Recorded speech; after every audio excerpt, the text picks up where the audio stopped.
আল্লাহর এই জমিন থেকে, বাংলার জমিন থেকে স্বৈরাচারী হাসিনা সরকারকে তাড়িয়ে আমরা এটাই প্রমাণ করেছি। ফ্যাসিস্ট সরকার হাসিনা সরকার পলায়ন করে এটাই প্রমাণ করেছে এই জমিনে আল্লাহ ওয়ালার এই দেশে, মুফতি ফজলুল হক আমিনীর দেশে, শাইখে চরমনায়ের এই দেশে, পীর সাহেব চরমনাই হুজুরের দেশে কালিমার পতাকা উড্ডীন হবে, এর মধ্যে কোনো সন্দেহ নাই। কথা ঠিক কিনা? কোনো ব্যক্তি বাক স্বাধীনতায় কথা বলতে পারতেন না, কোনো ব্যক্তি নিজের স্বাধীনতাকে প্রকাশ করতে পারতেন না, এমন এক স্বৈরাচারের আমলে আমরা বসবাস করেছিলাম।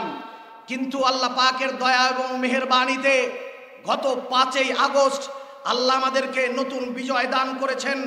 আল্লাহ পাক আমাদেরকে বাক স্বাধীনতা দান করে স্বৈরাচারী সরকারকে এই জমিন থেকে ছাত্র সমাজ আন্দোলন, ইসলামী আন্দোলন, ছাত্র সমাজ, বিভিন্ন সংগঠনের নেতৃত্বে আল্লাহর এই জমিন থেকে, বাংলার জমিন থেকে স্বৈরাচারী হাসিনা সরকারকে তাড়িয়ে আমরা এটাই প্রমাণ করেছি। ফ্যাসিস্ট সরকার হাসিনা সরকার পলায়ন করে এটাই প্রমাণ করেছে এই জমিনে আল্লাহ ওয়ালার এই দেশে, মুফতি ফজলুল হক আমিনীর দেশে, শাইখে চরমনায়ের এই দেশে, পীর সাহেব চরমনাই হুজুরের দেশে কালিমার পতাকা উড্ডীন হবে, এর মধ্যে কোনো সন্দেহ নাই। কথা ঠিক কিনা? কথাটা রংপুর শহরের মধ্যে 33টা ওয়ার্ডের মধ্যে 4 নাম্বার ওয়ার্ড হচ্ছে এটা ইসলামের উর্বর জমিন। কথা ঠিক কিনা বলেন?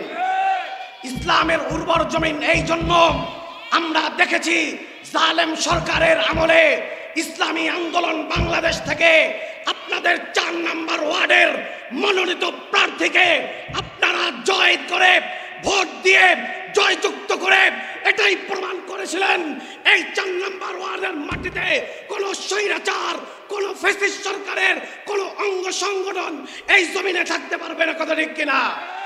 4 নাম্বার ওয়ার্ডবাসীকে আমি ডাক দিয়ে যাচ্ছি, ইনশাআল্লাহ সামনের এই 4 নাম্বার ওয়ার্ড হবে আল্লাহ ওয়ালার ওয়ার্ড।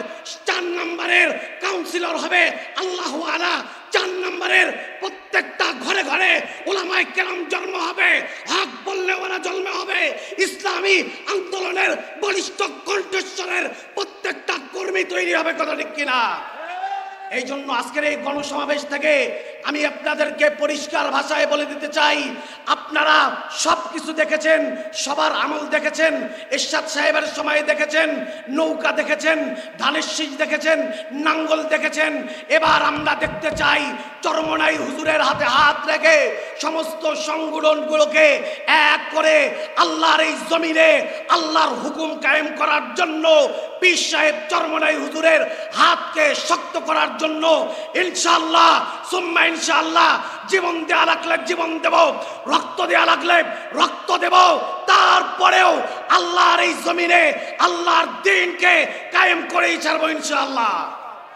আল্লাহ পাক আমাদের সকলকে হক এবং হক্কানিয়তের উপর থাকবার তৌফিক দান করুক। আল্লাহ পাক আমাদের সকলকে ইসলামী আন্দোলনকে আল্লাহ পাক এই জমিনে কায়েম করবার তৌফিক দান করুক। আমিন। ওয়া মা আলাইনা ইল্লাল বালাগ। ওয়াসসালামু আলাইকুম।